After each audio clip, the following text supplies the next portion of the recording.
Nós vamos iniciar uma nova série na linha da espiritualidade, como havíamos feito em alguns momentos passados.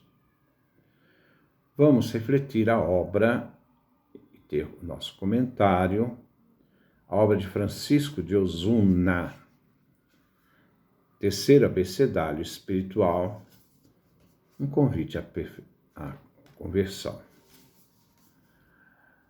Francisco de Osuna foi um franciscano que influenciou muito a vida de Santa Teresa d'Ávila, São João da Cruz. Ele foi um franciscano, nasceu na Espanha. Ele foi um dos pregadores, escritores mais influentes e lidos no seu tempo. Sua obra, como eu dizia, agiu diretamente em Santa Teresa de Jesus, Santa Teresa d'Ávila, São João da Cruz e tantos outros santos.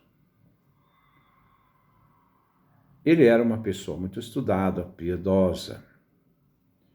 Por isso, ele conseguiu passar suas ideias de forma simples, como veremos, sem comprometer a profundidade e assim chegar a muitas pessoas.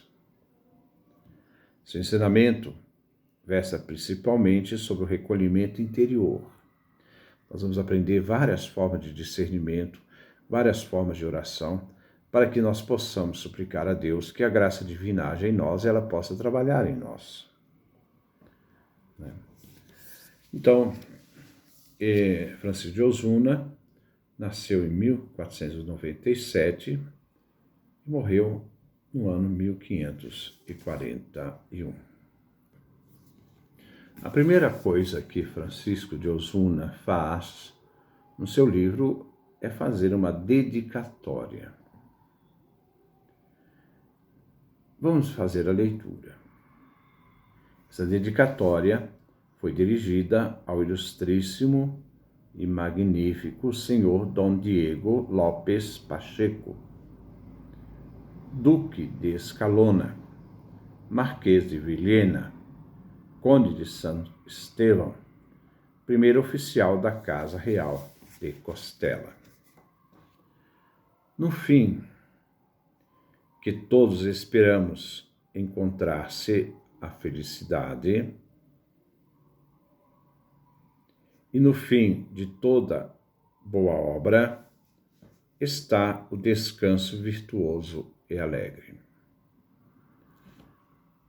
Não se deve repousar ao longo do caminho, mas devemos fomentar a esperança de que nosso Senhor dará descanso e contentamento a quem leva a termo uma boa obra.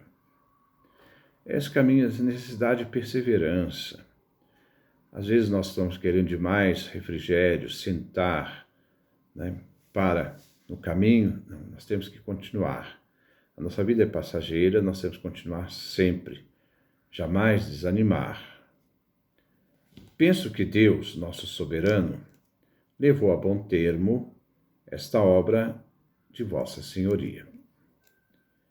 Não deve estranhar que a chamo de vossa, porque o grande amor que tem por ela lhe dá direito de apropriá-la. É próprio do amor fazer seu aquilo que ama. A caridade, sem despojar ninguém, faz sua todas as coisas. Interessante isto. Quanto mais eu deixo alguma coisa, mais eu me torno, então, participante dessas coisas todas. A caridade, quando despoja, faz com que ela se torne senhor de todas as coisas. Porque muitas vezes a gente quer tornar posse das coisas para exercer um domínio, muitas vezes até tirânico, de impor nossa vontade e poder sobre as coisas. Mas quando nós somos capazes de nos despojar, nós seremos também capazes de sermos senhores de nós mesmos e seremos, então, os verdadeiros possuidores de todas as coisas, não como posse, mas como dom. Amemos puramente as coisas santas. Talvez essa questão seria muito importante para nós. Às vezes nós estamos tão preocupados com tantas coisas que não são santas, com tantas coisas que não nos realizam, com tantas coisas das nossas vaidades, das nossas buscas infrutíferas. Nós deveríamos buscar as coisas realmente que têm valor, aquilo que permanece, não aquilo que passa. Amemos puramente as coisas santas, ainda que alheias, tornando-as como uma escada para subirmos ao céu. As coisas espirituais e as obras de virtude são comuns entre os bons, como eram as coisas temporais na igreja nascente.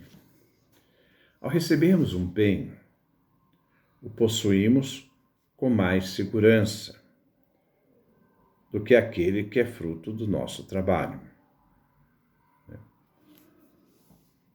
Já que podemos cair na vanglória ao fazermos uma boa obra, mas não quando amamos uma boa obra feita por outros.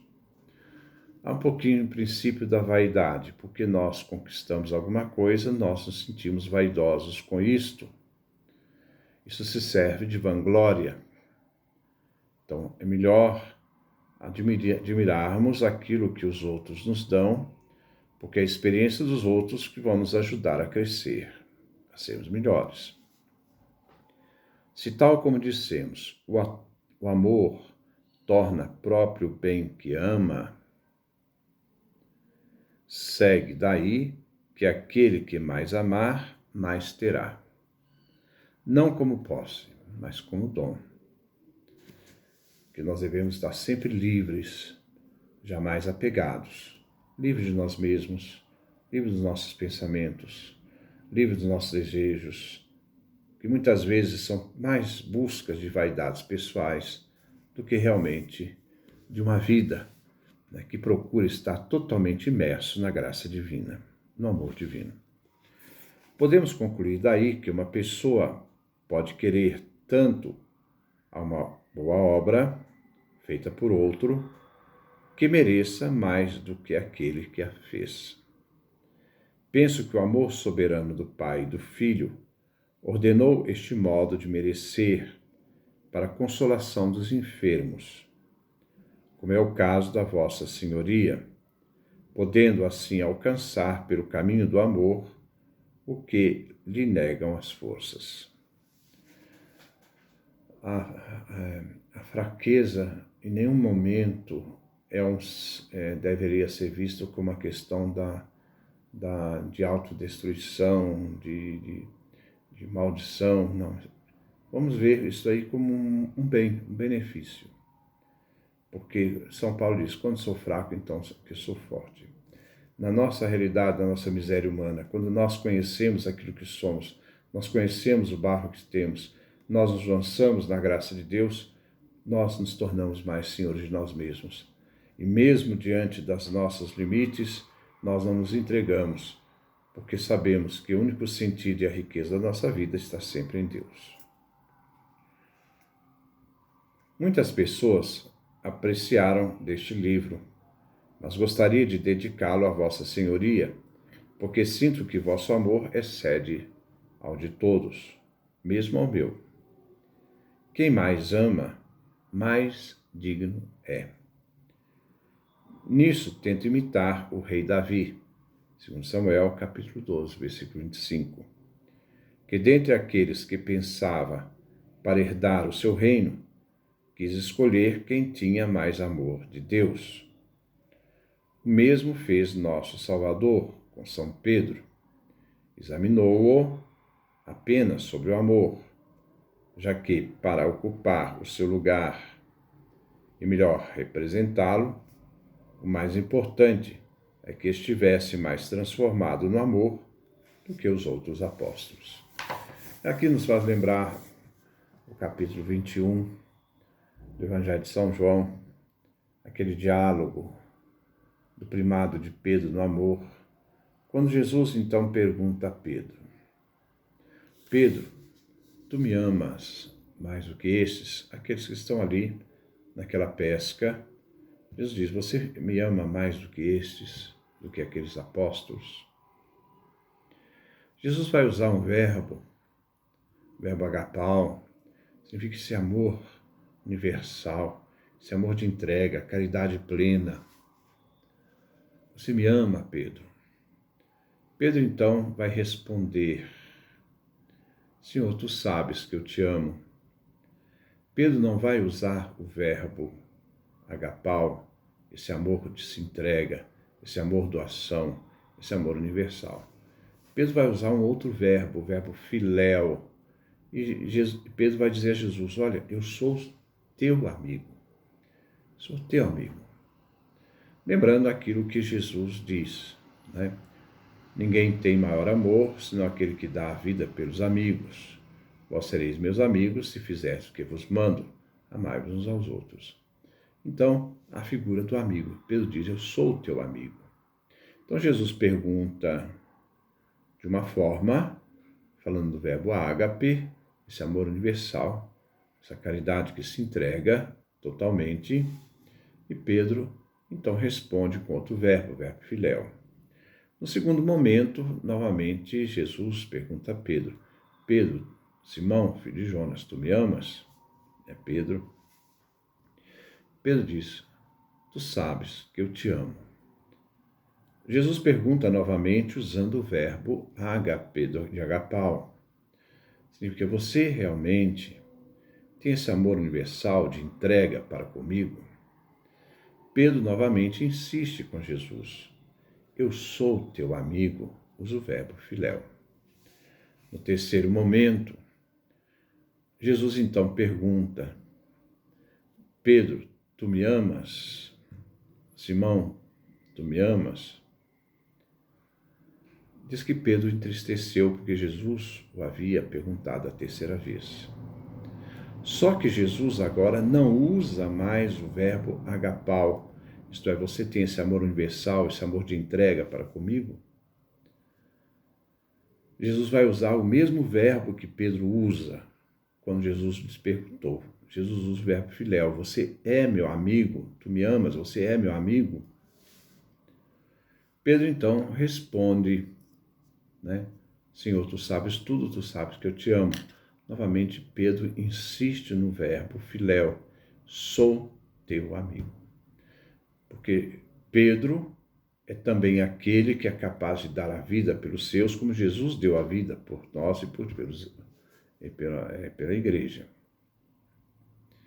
Tanto é que Pedro também vai seguir os passos de Jesus, quando, continuando o texto, vai mostrar o tipo de morte que Pedro irá dar à sua vida, né, glorificando a Deus. Isto é, vai estender os braços, ser crucificado. E aí, quando Pedro é crucificado, vai se manifestar também na vida de Pedro aquilo que Jesus falava no capítulo 15 do Evangelho de São João. Não existe amor maior, senão aquele que dá a vida pelos amigos. E Pedro vai dar a vida pela igreja, pelos amigos, como Jesus deu sua vida por nós. Então nós vamos ficar por aqui, nessa meditação, nessa reflexão, né? E vamos sempre fazer pequenos passos, porque o caminho da espiritualidade requer mais atenção. Que Deus nos dê a sua graça, a sua bênção, sua face resplandeça sobre nós.